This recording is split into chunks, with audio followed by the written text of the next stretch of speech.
Hey everyone, welcome back for another deep dive. Today we're going to try to unlock the secrets to a calmer life. Sounds relaxing already. I know, right? We're diving into Dale Carnegie's How to Stop Worrying and Start Living. Oh, wow, a classic. It is. Published back in 1948, but still so relevant. Yeah, we actually found a copy in the Internet Archive from India's digital library. No way! Yeah, and it had tons of views, like over 97,000. Wow, so people are still turning to it. Oh, yeah, definitely. And it has over 500 people who marked it as a favorite. That's pretty impressive for a book that old. It is. And what's funny is there were these two reviews we saw that were total opposites. Oh. Yeah, one said perfect and the other one was just clear. Huh. I wonder what they each took away from it. Well, maybe we'll get some clues as we go. That's a good point. So this book has obviously resonated with people for decades. Absolutely. Like I said, it's a classic. For sure. So why don't you tell us a little bit about Dale Carnegie himself? Sure. So Carnegie wasn't a psychologist or anything like that. Really? Yeah, he was actually a salesman who became a lecturer. Oh, interesting. And he got really fascinated by, human relationships and personal development. Oh, I see. And his first book, How to Win Friends and Influence People, was a huge hit. Oh, yeah, I've heard of that one. Maybe we could do a deep dive on that someday. Definitely.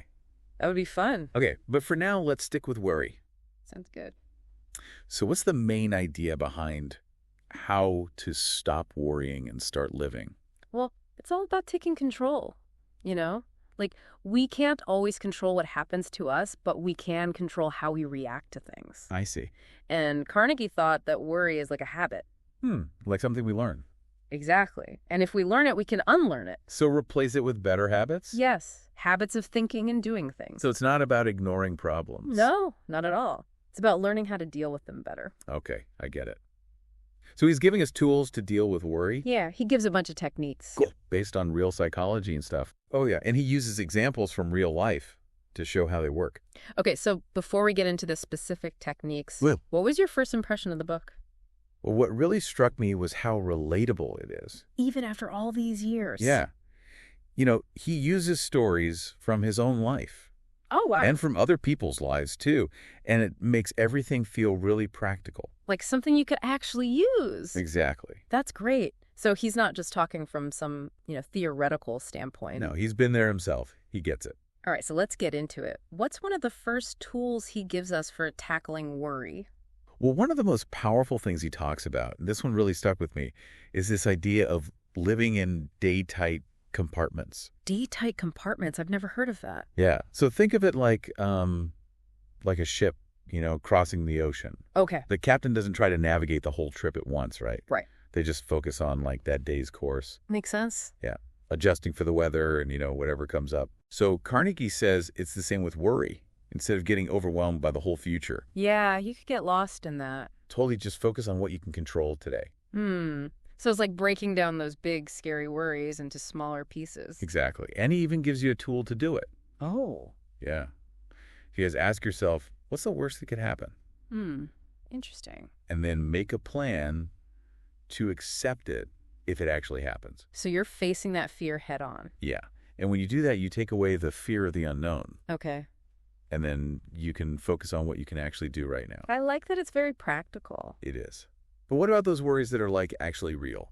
Not just stuff we're making up in our heads. Right, like the things you can't just ignore. Yeah, he talks about those too. He says you got to face the facts. Fact-facing. Yeah, instead of letting your imagination run wild. Which is easy to do. Oh, yeah, for sure.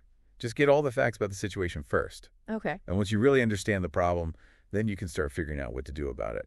So it's about taking action instead of just worrying. Exactly. But sometimes, even when you have a plan, those worries just keep nagging at you. Oh, yeah, I know that feeling. So what do you do about those anxieties that just won't go away? Yeah, what does Carnegie say about that? Well, he suggests keeping a worry log. A worry log. Yeah, write down everything that's bugging you. He says just getting it out of your head and onto paper can help. Like it's not so scary anymore. Right. You can start to see things more clearly. And maybe see some patterns, too. Yeah. Like what triggers your worries? So you can start to break those patterns. Exactly. He also talks about the importance of staying busy. Oh, interesting. Yeah. He says an idle mind is like a breeding ground for worry. That makes sense. So keep yourself occupied with work hobbies, spending time with people. Keep your mind off those worries. Yeah. But of course, sometimes you can't just distract yourself, Right. Like when you have a serious problem to deal with. Even then, Carnegie says worry doesn't help. So don't waste your energy on it. Yeah, put that energy into solving the problem. So it's about action again. Yes. Take charge, break the problem down, come up with a plan. Worrying won't change the outcome, but taking action might. It's like that old saying, don't just stand there, do something. Exactly. Yeah. But what about worries about the past? Oh, yeah, regrets and all that. Yeah, he has this great phrase for that, don't saw sawdust. Don't saw sawdust? What does that even mean? It means let go of the past. Dwelling on past mistakes doesn't change anything. It's like trying to saw through sawdust. You're just wasting energy. I get it. Instead, focus on learning from those experiences and moving on. Okay, so let go of what you can't change. Yeah, and put your energy into the present and the future. So Carnegie is all about being forward-thinking. He is. He thinks that's the key to breaking free from worry. That's a really good point. It's like he's saying, okay, you can't change the past, so don't waste your energy on it. Exactly. Focus on what you can control. Yeah. But what about worrying about the future? Well, he says it's normal to think about the future, of course. Right, we have to make plans and stuff. Yeah, but he says don't let those thoughts turn into, big, scary fears. Easier said than done, though, right? Oh, for sure. Yeah. But he has a technique for that, too. It's called anticipatory thinking. Anticipatory thinking, what's that? So basically, you think about the problems that might come up in the future, Okay. and then you come up with solutions now, ahead of time. Oh, so it's like having a backup plan. Yeah. That way, if something does happen, you're ready for it. I see. So it's not about ignoring potential problems. No, it's about being prepared. That makes a lot of sense. It's like you're taking away the power of the unknown. Exactly. But, a lot of our worries come from other people, Oh, yeah, for sure. like conflicts at work or problems in our relationships. That's definitely a big source of worry for a lot of people. It is. And Carnegie spends a lot of time talking about that in the book. What does he say? Well, he says it's really important to understand where other people are coming from. Okay, so try to see their perspective. Yeah. And have empathy for them. That's a good point, because it's easy to just get stuck in your own head. It is. And he even has a technique for dealing with conflict called cooperative criticism. Cooperative criticism. That sounds interesting. Yeah, so instead of blaming each other, Right. you focus on finding solutions that work for everyone. Oh, okay, so it's more about working together. Exactly. It's about problem solving, not about who's right or wrong. I like that a lot. It seems like that could be really helpful in all kinds of relationships. It can.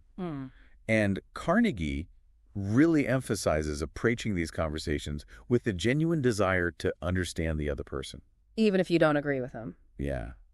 And, this kind of ties into another big theme in the book, What's that? focusing on the positive. Oh, yeah, I was going to say, that seems to come up a lot. It does. He believed that being grateful and appreciative can really change your whole outlook. Yeah, but that can be tough when you're feeling stressed and worried. It can. Yeah. But he suggests things like keeping a gratitude journal. Oh, yeah, I've heard of that. Yeah, or just making an effort to notice the good things in your life. So it's about actively looking for the positive. Yeah. It's like training your mind to focus on the good stuff. That's awesome. This has been such a great deep dive. I know, right? We've learned so much from how to stop worrying and start living. Definitely. So for our listeners who are ready to say goodbye to worry, what's one thing they can do right now? I would say pick one technique that really resonated with you Okay. and try it out for a week. See how it goes. Good idea. So like living in day-tight compartments? Yeah. Or keeping a worry log. Go focusing on the positive. Exactly. The important thing is to be consistent. I love that. Huh. So it's not just about learning about these techniques. It's Okay. about actually using them. Exactly. And remember, if one technique doesn't work for you, Yeah. there are plenty of others to try. You've got a whole toolkit now. Exactly. Well, this has been fantastic. I agree. So for anyone who wants to learn more, we highly recommend checking out How to Stop Worrying and Start Living Yourself. It's definitely worth a read. You can even find it on the Internet Archive for free. Like we did. Until next time, happy diving, everyone.